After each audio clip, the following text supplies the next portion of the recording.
واجب الاحترام بزرگوں اور دوستوں، اسلام میں جادو حرام اور گناہ کبیرہ ہے۔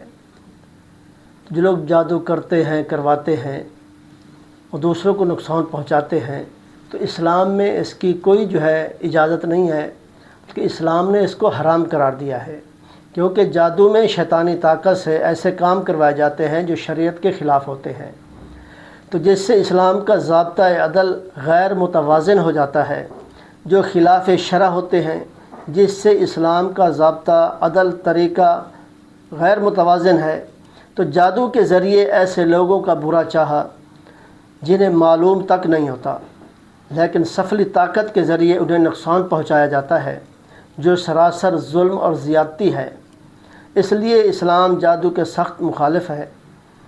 تو لہٰذا جو لوگ جادو کرتے ہیں، کرواتے ہیں، جو لوگ سیکھتے ہیں، سکھاتے ہیں اور وہ گناہ گار اور مجرم ہیں، یہ گناہ کبیرہ کے مرتکب ہیں۔ اس لیے حضور نبی کریم صلی اللہ علیہ وآلہ وسلم نے اس سے سختی سے منع فرمایا ہے۔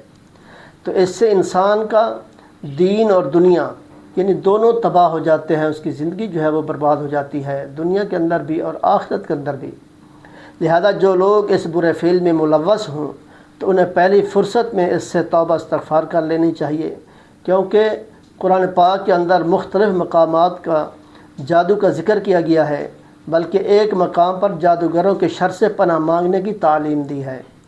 سورۃ فلق کے اندر وَمِن شَرِّ النَّفَّاثَاتِ فِي الْعُقَدِ، یہ آخری صورت ہے۔ اس کے اندر اس کا ترجمہ ہے کہ میں پناہ مانگتا ہوں گروہوں میں پھونکنے والیوں کے شر سے۔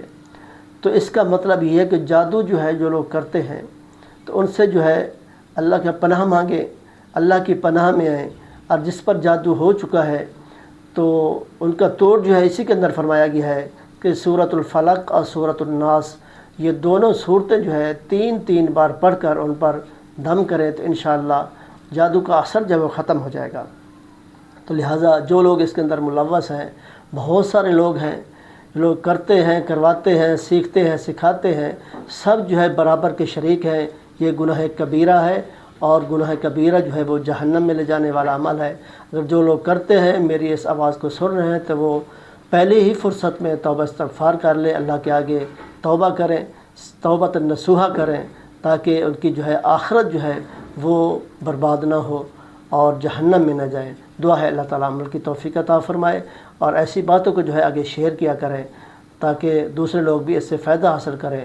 دعا ہے اللہ تعالیٰ عمل کی توفیق عطا فرمائے۔